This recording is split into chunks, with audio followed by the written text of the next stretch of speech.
నమస్తే, welcome to మనం TV. నేను యాంకర్ సిరి. ప్రస్తుతం మనతో పాటు ఉన్నారు ప్రముఖ ఆధ్యాత్మికవేత్త, వాస్తు జ్యోతిష పండితులు, శ్రీ విద్య ఉపాసకులు శ్రీమతి జయప్రద గారు. అమ్మతో మాట్లాడదాం. అమ్మ నమస్తే. నమస్తే అమ్మ. శ్రీమాత్రే నమః. అమ్మ, ఇప్పుడు అర్ధాష్టమ శని ధనుస్సు రాశి వారికి నడుస్తుంది. అసలు ఈ దశ వాళ్ళకి ఎప్పటి వరకు ఉంటుంది? ఇది వారిపై ఏ విధంగా ప్రభావం చూపిస్తుంది? వారు ఏ విధమైన రెమెడీస్ చేసుకుంటే కొంచెమైనా బాగుంటుంది వాళ్ళకి? తప్పకుండా అమ్మ. అర్ధాష్టమ శని అనే ధనుస్సు రాశి వారికి ఉండడం వల్ల ఏంటంటే, ఒక విధంగా ఏంటంటే వాళ్ళు చేసే వ్యాపార సంస్థలో ఉన్న వాళ్ళకి, తర్వాత ఇంట్లో ఉన్న వాళ్ళకి ఎక్కువగా ప్రభావం ఉంటుంది. మిగతా ఉద్యోగాలు చేసే వాళ్ళకి అంత ప్రభావం ఏమి ఉండదు ఈ అర్ధాష్టమ శని ప్రభావం. కాస్తంత ఇంట్లో ఎక్కువగా ఇంట్లో ప్రొఫెషనల్ రంగాల్లో వ్యాపారాలు చేస్తారు కదా. ఇప్పుడు చాలా వ్యాపారాలు అంటే ఇప్పుడు అన్ని రకాలైన వ్యాపారాలు వచ్చాయి. ఒకప్పుడు వ్యాపారం అంటే ఏ బట్టల వ్యాపారమో, ఈ చెప్పుల వ్యాపారం అలా ఉండేవి. ఇప్పుడు అలా కాదు, ఆన్లైన్లో చాలా ఉన్నాయి.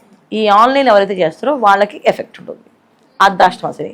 సో అర్ధాష్టమ శని ఆన్లైన్ వ్యాపారాలు కానీ, ప్రొఫెషనల్గా ఉండే వాళ్ళకి, తర్వాత పెద్ద పెద్ద వ్యాపార సంస్థలు ఉన్న వాళ్ళకి, సంస్థలో పనిచేసే వాళ్ళు ఎవరైతే ఉన్న వర్కర్స్ ఒకేసారి మానేయడము, చెప్పకుండా మాట్లాడకుండా అందరూ వెళ్ళిపోవడము, లేదా ఏదైనా మోసం చేయడము, యజమానికి తెలియకుండా కొన్ని వేరే వేరే చోట్లలో వీళ్ళు మాట్లాడుకొని వెళ్ళిపోవడము, ఉద్యోగాలు, ఇలా హఠాత్తుగా మంచి మూమెంట్ చూసుకొని యజమాని మీద దెబ్బ పడేసి వెళ్ళిపోయేటట్టు ఉంటుంది అనమాట అర్ధాష్టమ శని. అంటే మన పెద్ద పెద్ద సంస్థలు ఏవైతే ఉంటాయి, ఇప్పుడు ఒక షుగర్ ఫ్యాక్టరీ అనుకోండి, ఎలక్ట్రికల్ ఫ్యాక్టరీ అనుకోండి, ఇలాంటి ఫ్యాక్టరీలో పనిచేసే వాళ్ళు, కార్మికులు ఏవైతే ఉన్నాయో వాళ్ళు గొడవలు పడుతూ ఉంటారు. ఈ గొడవలు పడి వాళ్ళలో వాళ్ళు గొడవలు పడి వాళ్ళు మళ్ళీ వాళ్ళు కలిసిపోయి సో యాజమాన్యానికి ద్రోహం చేయాలనుకుంటారు. అది అర్ధాష్టమ శని ప్రభావం. సో వాళ్ళకి చాలా ప్రొఫెషనల్గా ఎవరైతే ఎదుగుతారో వాళ్ళకి కాస్తంత నెగిటివ్ ఇంపాక్ట్ వాళ్ళ మీద కాస్త రూమర్స్ రావడం కానీ, వీళ్ళు ఇలా చేస్తారని కానీ, అలా చేస్తారని కానీ రావడం కానీ, ఈ ఆన్లైన్ వ్యాపారాలు ఎవరైతే చేస్తారో దాంట్లో మోసపోవడాలు కానీ, ఇప్పుడు ఈ అమౌంట్ కట్టండి, మీకు ఈ అమౌంట్ వస్తుంది, ఇది కట్టండి, అది కట్టండి చెప్పొస్తుంది కదా. ఇలా చేస్తున్న వాళ్ళకి ఆ అమౌంట్ ఒకేసారి మాయమైపోవడం, రాకపోవడం, సో ఇలా మోసపోవడం, ఇవి జరుగుతుంటాయి.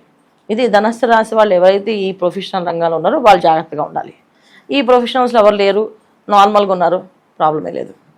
హౌస్ వైఫ్స్గా ఉన్న వాళ్ళకి పని వాళ్ళు మానేయడం, పని మొత్తం వీళ్ళు చేయవలసి వచ్చే పరిస్థితి రావడం, ఆ క్షణాన్ని ఆ పూట వస్తా అని చెప్పి రాకపోవడం మానేస్తే మొత్తం పని అంతా వీళ్ళు శుభ్రంగా చేసుకోవాలి పరిస్థితి. భార్యాభర్తల మధ్య చిన్న చిన్న మనస్పర్ధలు, గొడవలు, చిన్న చిన్న డిస్కషన్స్, ఆర్గ్యుమెంట్స్, ఇది హౌస్ వైఫ్స్కి. సో ధనుస్సు రాశి వాళ్ళు ఎవరైతే హౌస్ వైఫ్స్గా ఉన్నారో, ప్రొఫెషనల్లో ఉన్నారో, సంస్థలుగా పెట్టుకొని రన్ చేస్తున్నారో వాళ్ళకి ఈ అర్ధాష్టమ శని ప్రభావం ఎక్కువగా ఉంటుంది. అంతే. మిగతా వాళ్ళందరికీ నార్మల్. అర్ధాష్టమ శని అనగానే ఏదో ఒక చిన్న చిన్న చికాకులు, అది చాలా చిన్న చిన్న వాటి అంటే నెగ్జల్ అంటే వాటిని మనం భరించే శక్తి ఉన్నవి, పెద్దగా ఉండదు. కాకపోతే ఏంటంటే ఒక్కొక్కసారి అవి మనం భరించే శక్తి కూడా ఉండదు. ఇప్పుడు మనకి తలనొప్పి బాగా ఉంది, ఒక చిన్న మాట కూడా మనం వినలేం.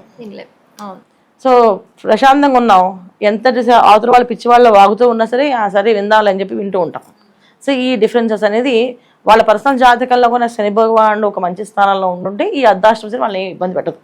వాళ్ళ జాతకంలో శనేశ్వరుడు కూడా బాగాలేదు అంటే వాళ్ళకి ఒక దశ, అంతర్దశ కానీ అయితే మహాదశ కానీ శనేశ్వరుడు నడుస్తూ శని భగవానుడు మంచి స్థానంలో లేకపోతే ఖచ్చితంగా భారంగా మారుతుంది. అది ఇంకా జాతకం బట్టి వాళ్ళ పర్సనల్ జాతకం బట్టి తప్ప మన అర్ధాష్టమ శని గురించి, ధనుసు రాశి గురించి అంత భయపడట్లేదు. అంటే ఆ కొంచెం చికాకులన్నా పోవడానికి మరి ఎలాంటి రెమెడీస్ చేసుకోవాలి? ఏ దైవ నామస్మరణ చేసుకోవాలి? ఖచ్చితంగా ప్రతిరోజు హనుమాన్ చాలీస చదవాలి. ఇంట్లోంచి బయటికి వెళ్తున్న వాళ్ళు ఖచ్చితంగా హనుమాన్ చాలీస చదివి ఇంట్లో చదువు బయటపడాలి. హనుమాన్ చాలీస చదువు బయటికి వెళ్ళినప్పుడు కూడా ఓం నమో హనుమతే నమః, ఓం నమో హనుమతే నమః, ఓం నమో హనుమతే నమః అనుకుంటూ ఉండాలి. ఇలా అనుకుంటూ వెళ్ళడం వల్ల వచ్చే వాళ్ళు కానీ, ఎదురుపడే వాళ్ళు కానీ, వీళ్ళు ఎవరితో మాట్లాడదాం అనుకునే వాళ్ళు కానీ, వాళ్ళు వీళ్ళతో నెగిటివ్గా మాట్లాడకుండా పాజిటివ్గా మాట్లాడతారు. అది కంటిన్యూగా ఈ నామాన్ని ఓం నమో హనుమతే నమః, ఓం నమో హనుమతే నమః అంటే ఎటువంటి ప్రమాదం జరగకుండా బ్రహ్మాండంగా జరుగుతుంది. ఇప్పుడు ఈ మధ్య ఈ హనుమాన్ మూవీలో హనుమాన్ చాలీసా సాంగ్ వచ్చేసింది కదా. అంటే చాలా మంది ఏం చెప్తున్నారు అని అంటే, మాకు ఏదనిపించినా ఏదున్నా మేము వింటున్నాము, అది అంటే ఇంకా మూవీలో సాంగ్ అయినా కానీ బయట ఎక్కడైనా హెడ్ ఫోన్స్ పెట్టుకున్నా వినొచ్చు కదా, అలా విన్న కూడా ఫలితం ఉంటుందంటారమ్మా? వినడం అనేది ఏంటంటే మన శరీరంలో మనం పాడడానికి అవకాశం కలుగుతుంది కనుక వినడం ఇది మంచిదే. కానీ మనం స్వరం కలిపి పాడగలిగితే సో అప్పుడు మనకి ఉన్న ఎనర్జీ ఏమవుతుందంటే, ఏ మంత్రానికైనా ఒక పాజిటివ్ అయిన చైతన్య శక్తి ఉంటుంది. దాన్ని పాజిటివ్ అంటే పవర్ఫుల్ పాజిటివ్ ఎనర్జీ అంటుంది. ఆ చైతన్యం రావాలి. చైతన్యం రావాలంటే దాన్ని మనం చదవాలి, లేకపోతే పాడాలి. చదివినా పాడినా దాంట్లో ఉన్న చైతన్యం ఏదైతే ఉందో, దాంట్లో శక్తి ఏదైతే ఉందో ఆ శక్తి బయటకు వస్తుంది. ఆ శక్తి మనకు వచ్చినప్పుడు మన చుట్టూ ఒక వలయంలా ఏర్పడుతుంది. ఇప్పుడు మనం దేవాలయానికి ఎందుకు వెళ్తున్నాం? దేవాలయంలో దేవుడిని ఎందుకు దర్శనం చేసుకుంటున్నాం? అక్కడ ఒక యంత్రశక్తి ఉంటుంది. ఆ యంత్రం ఉన్న శక్తి దగ్గర మనం వెళ్ళి నమస్కారం చేస్తే మనలో ఉన్న నెగిటివ్ ఎనర్జీని బయట తోసేస్తుంది, పాజిటివ్ ఉంచుతుంది. అంటే మనలో నెగిటివ్ ఎనర్జీ ఎలా ఉంటుందంటే, మనం తినే ఆహారాలు నియమాలు కొన్ని పాటించాం కనుక, కొంతమంది ఇప్పుడు ఇళ్లలో అన్ని కలుపుకుంటాం కనుక, బయటికి వెళ్ళి వస్తే స్నానాలు చేసే అవకాశాలు ఉండవు కనుక చాలామంది చేయరు. అందరినీ కలిపి బట్టలు విడిగా పెట్టాలి, స్నానం చేయాలి, మడిగా ఉండాలి. ఇప్పుడు మనం కరోనా అప్పుడు పాటించాం, అలా ప్రతిరోజు పాటించాం. మనం ఓన్లీ కరోనా అప్పుడు మాత్రం పాటించాం, అలాగా అది కూడా భయంతో. సో ఎప్పుడైతే అలా మనం పాటించగలిగితే అప్పుడు మనలో ఒక శక్తి ఉంటుంది. అప్పుడు మనం విన్నా పాడినా వస్తుంది.